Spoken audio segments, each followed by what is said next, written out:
No two school resource officer jobs in Wyoming are ever quite the same, but there's one thing about which every SRO in the state probably would agree. When you're a school resource officer, you're doing some of the most rewarding police work there is. We'll meet Wyoming's SROs. I'm Steve Peck of Wyoming PBS. This is Wyoming Chronicle.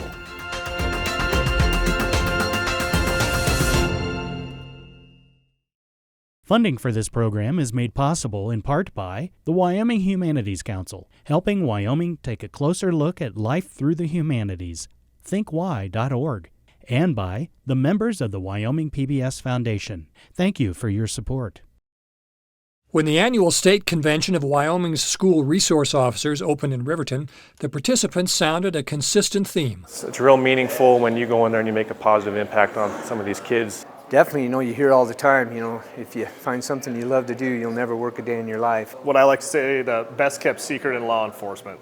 Once you're in, you really don't want to get out of that SRO position. Yeah, it's been great. It's like Jake said, the best job in law enforcement. As the conference began, school resource officers from across the state recalled how they got into it and what they get out of it. We're here today with Wyoming Chronicle at the Wyoming State School Resource Officers Safety Convention. Sir, tell us your name. My name is Jake Conlog. I'm with the Lander Police Department and current president of our association. I see. Jake, thanks for being with us today. What is a school resource officer exactly? So a school resource officer is an officer who's trained in law enforcement but specially trained to work inside a school setting. So we follow a national training organization called NASRO. It's the National Association of School Resource Officers. We go through their training and what they call a triad approach of being an officer, a mentor, and a teacher to function well within a school setting. How long have you been a police officer? So I've been with the Lander Police Department for 14 years this July, and 11 of those years as a school resource officer. So that seems like a long time. It's work you enjoy, I take. It is. It's what I like to say, the best kept secret in law enforcement. Once you're in, you really don't want to get out of that SRO position. It's one of my passions, something I love dearly. I really enjoy working with kids and having the honor to work with them in the school setting, and our education staff is just really, really great. It's so much fun and enjoyment of what you can do and give back. What's your name and what's your department? Yeah, I'm Matt Kritnick with the Powell Police Department. I'm a school resource officer. Matt, welcome to Wyoming Chronicle. What got you interested in being a cop and an SRO in particular? Yeah, since I was in high school, actually, one of my school resource officers kind of got me interested in law enforcement, so I did some ride-alongs and decided after high school, that's what. So it was the SRO, observing the SRO experience that, in particular, that drew you to the profession in general? A little bit, yeah. I think every kid kind of grows up wanting to be a firefighter or a police officer, but high school we had to kind of pick a career path, and that's what I decided I was going to do. How long have you been with the Powell Department? I've been in Powell for 4 years, but a police officer for 11 years. Where were you before then? I started my career in Lovell Police Department, and I actually spent a couple of years at the Lander Police Department. Really? Okay. And how long have you been an SRO now? This is my second year as an SRO. Enjoying that? Yeah, it's been great. It's like Jake said, the best job in law enforcement. Sir, tell us your name and your department, please. So my name's Cody Myers. I'm with the Shoshone Police Department. As an SRO. I am. How long have you been a law enforcement officer? Going on 18 years. 18 years. And an SRO for a good part of that time, right? Most of it. Most about of it. 15. Good. Yeah. I think a lot of people probably have a general idea of what an SRO is. But it's in this day and age, I think there might be a particular emphasis on people worrying about and thinking about and contemplating the active shooter situation that unfortunately has been in the news just again here this summer. I gather that a lot of what you do is not so much training in how to take down an active shooter, although clearly that's part of it, but a big part of it is trying to make sure that it never gets to that point. Is that fair to say? That is fair to say. I think that the relationship part of that, I think, is missed a lot. It's not just having that officer at school walking around with a weapon. It's if you can develop those relationships, whether that's through coaching, in the classroom, you start being able to identify with these kids and talk to them. And when they're having some of these issues, mental health issues, they're able, they have that confidence come and talk to you about that, and letting them know, it's all right. You're not the only one that feels that way. And then the resources that are available to us to help maybe that student, sometimes that teacher, maybe get some help that they need. So I think with the security part, the way I look at it is, if you look at Riverton, when I was in Riverton PD for most of my career,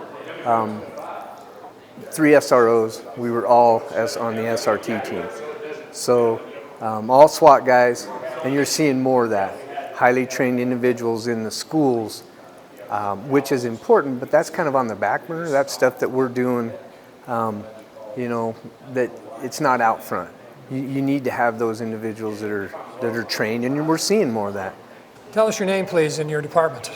My name is Joel Robertson. I am a police officer at the Rawlins Police Department. And an SRO in the Rawlins School District, is that right? Yes. Yeah. How long have you been a cop? I have been with the Rawlins Police Department for right at 10 years 10 now. years? SRO most of that time, or how long? Nope, last year was my first year as an SRO. I'm a sergeant with the police department, so I was lucky enough to get in there and try it out, and I've really enjoyed it. What made you want to try it? So I'm from Rawlins. I grew up there, and I've over the years, I've definitely seen how much the impact on kids can benefit the future of Rawlins. So that was something that I really wanted to get in there and make that impact on our youth, so that later on in life we're not dealing with them in a negative manner and more of a positive manner.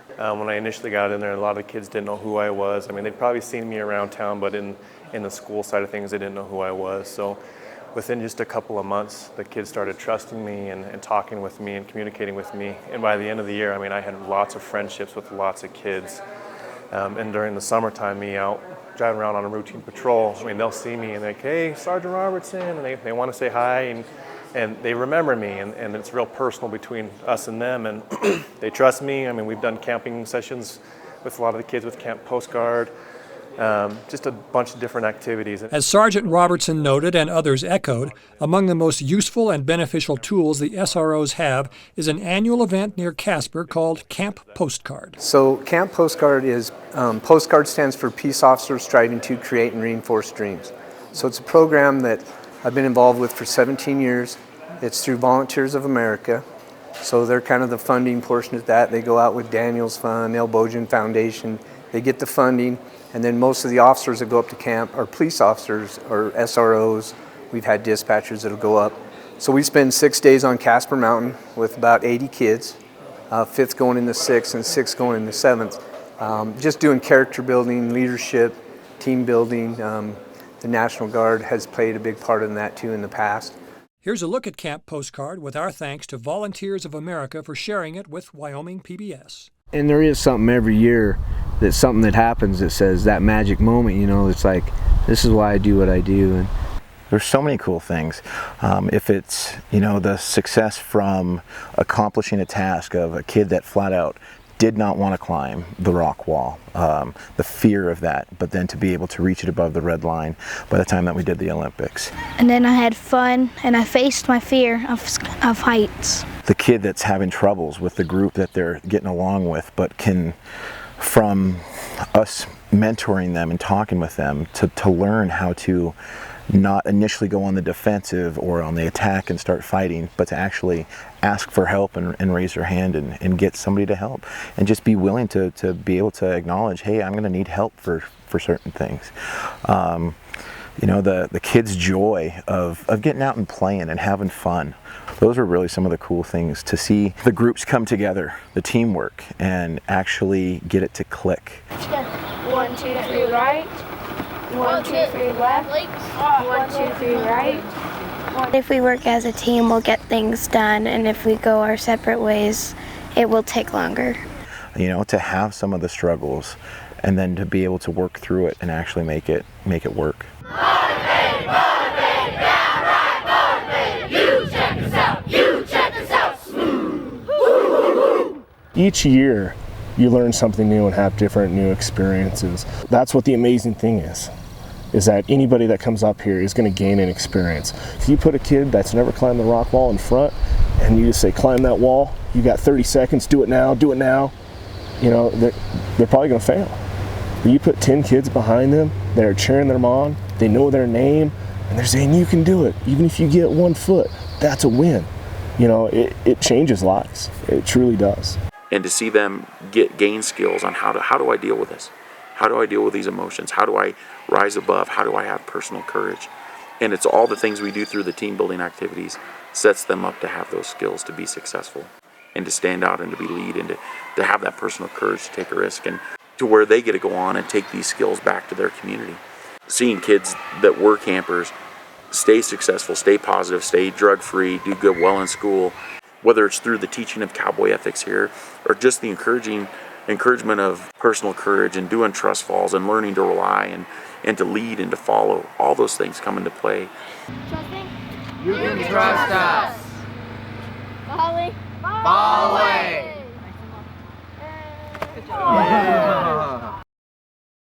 And I challenge the kids when I'm selecting them. We're going to go home and bring the things that we've learned, those leadership skills, the communication, listening, talking, stepping up, doing the right thing in the right moment. We're going to bring that stuff home, and I expect that, and I'm watching for that when we get home. I'm going to take home my leadership, and I'm going to take home a better attitude. And I'm going to try and work hard and get straight A's in school, and I'm going to try and be the best person I can be. It's about helping kids to learn that are from challenged backgrounds, from broken homes, from whatever their social problems are. It's really about teaching kids there are adults out there that care about you. You can be successful. You can overcome. You can try. You can do. And sometimes it's just in the trying that kids are able to reach their goals and become something they never dreamed they could have been.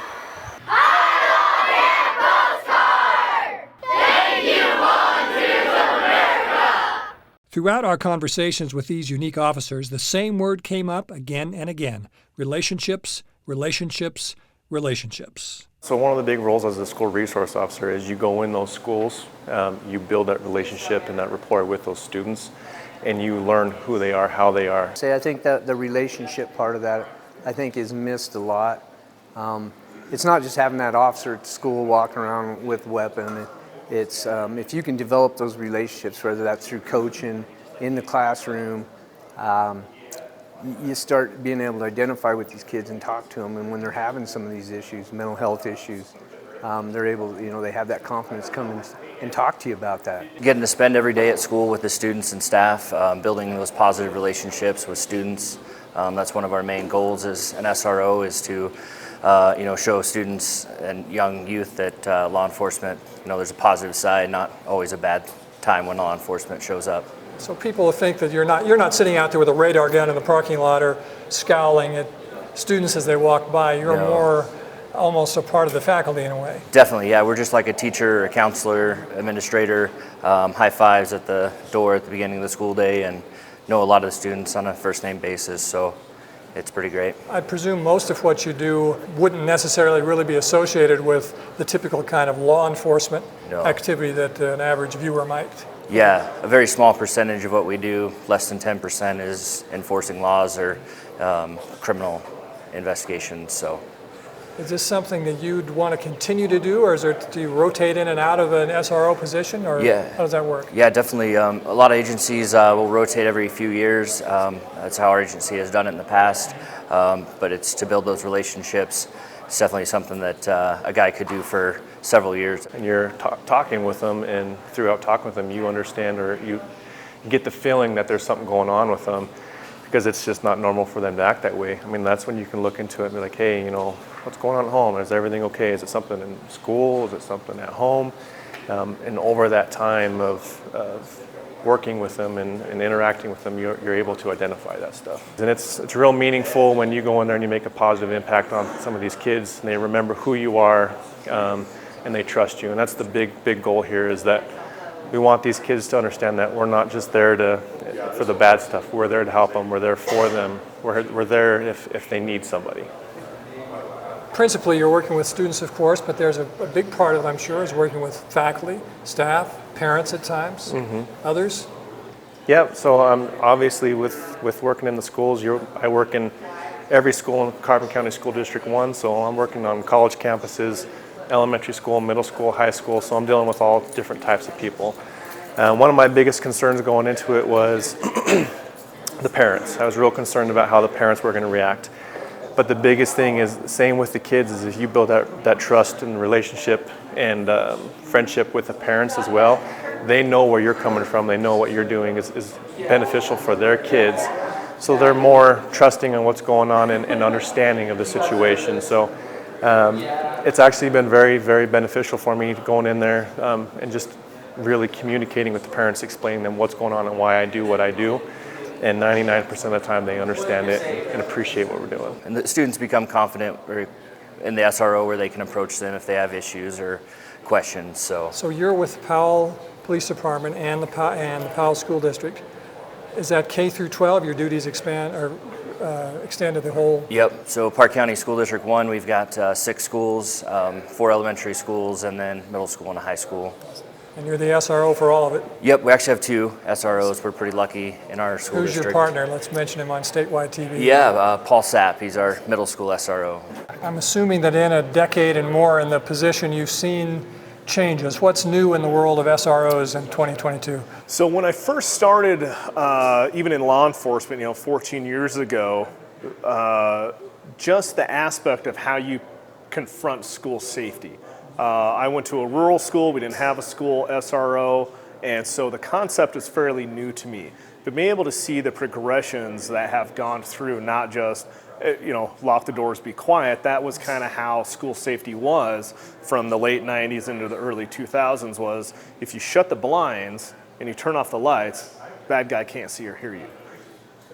And we know that's ridiculous. That doesn't solve anything. So coming through, being able to go through national trainings on how do you develop a school safety plan that's outside of the typical fire drill, tornado, earthquake, and to encompass an overall arching fear of safety that can cover multiple aspects, including those things. So it's really changed to, instead of just response, to proactive and preventative. What can you do to reach kids before something happens, or to be a positive influence and presence on campus for those people? Does every school district in Wyoming have an SRO? I don't believe so. I don't know the stats. There are several rural communities I know that may not have one.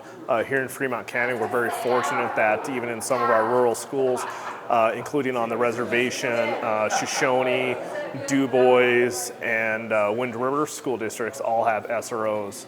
If a school district that did not have an SRO wanted to start it, what would that district do? Reach out to your local law enforcement, whether it's your sheriff or chief. You can contact our association. We've helped develop a couple programs around the area. We've met with school boards as our board members from Wiserow and just go over, this is how it looks in my school. These are the functions we do. This is what we bring to the table. This is, how to get something started. So I believe in the past when the SROs for school resource officers first started getting put in the schools, they were putting maybe some of the older officers, ones getting ready to retire, into the schools to maybe get them out of patrol a little bit and say, hey, let's let them finish out their career there as an easy job. I think they soon found out that being an SRO is not an easy job, especially if you're doing the job correctly and you're doing what you need to do. So you're seeing more and more individuals because the protection of our kids is the most important thing we can do. So we have to have that training, not just with, tactically, but with mental health, with law-related education. So, I've taught military science. We do military science class. Charlie Marshall in Riverton does a intro to law class. So being able to get in the classroom as well and doing that education part of that is so important. Because if you look at the Triad, which is a National Association of School Resource Officers, which we're partnered with, of course you're a law enforcement officer, but it's also informal counseling and education. And if we're doing those two bottom parts, the counseling, the education, then we don't have to do that top tier of that as far as law enforcement part. So if there was something that was going on with them, whether it may be something at home that's personal or something that they're doing that they shouldn't be doing, you're able to recognize that stuff, and kind of helps you in your job and get in there and either help them or figure out what's going on, and try to ultimately figure out, is this something that's happening at home? Is it something that they're bringing in the schools that they're partaking in? Stuff like that. So part of this recognition of behavior and what might be causing it, it's not simply so that you can crack down on someone, it's so that you can play a different role. Correct. Yeah, one of the big things is, kids, they have a lot of troubles. They have a lot of stuff that's going on in life. Because we're not there to criminalize kids. We don't want to go in there and just start citing everybody. And, we want to be able to make those relationships say, hey, you made a mistake, you made a poor choice, now you stubbed your toe, what are we going to do next? Let's get over it. There's consequences. So let's, do what we need to do, have some ownership, and let's move on. So that's kind of that big part of that, I think, is that relationship. When you have an SRO in there that's starting to, you're with the brother and then the siblings. And I've got kids who I took to Camp Postcard years ago whose mother came back to me and said, my kid's going to camp. That's why it's beneficial for officers to stay in these positions for years and years and years, so that you have built up that trust within the community and the kids from elementary all the way up into high school, so they always remember you and they can put that face to that name and go, okay, I know him, I've heard about him, that's somebody that we can trust. I'm that old guy now, so, but it's amazing. It was a dream of mine to help start this association. When I became an SRO years ago, I said we need to start a SRO association. I got involved with the National Association as a region director for them and as an instructor for them, so going around the country teaching classes, and I was just so excited and motivated. And it's neat to see younger officers come in with that energy, because we need that. And to see where our association has gone from then to today, we're still here. We've started a scholarship program. We're doing scholarships for graduating seniors, either going into education or law. So it's a neat deal when you're able to give back, for those kids, those men that stepped into my lives when I needed them the most, when I was in high school. And that's why when I became an SRO, it's what I wanted to do. It wasn't about being a sergeant or a captain. It's about, I want to be a school resource officer. I want to give back to these kids. I want to coach, and to be able to do those things that you enjoy doing. It's definitely, you hear all the time, if you find something you love to do, you'll never work a day in your life. And I don't know if that's necessarily true, because there's good days and bad days with anything, but it's been a good run, yeah.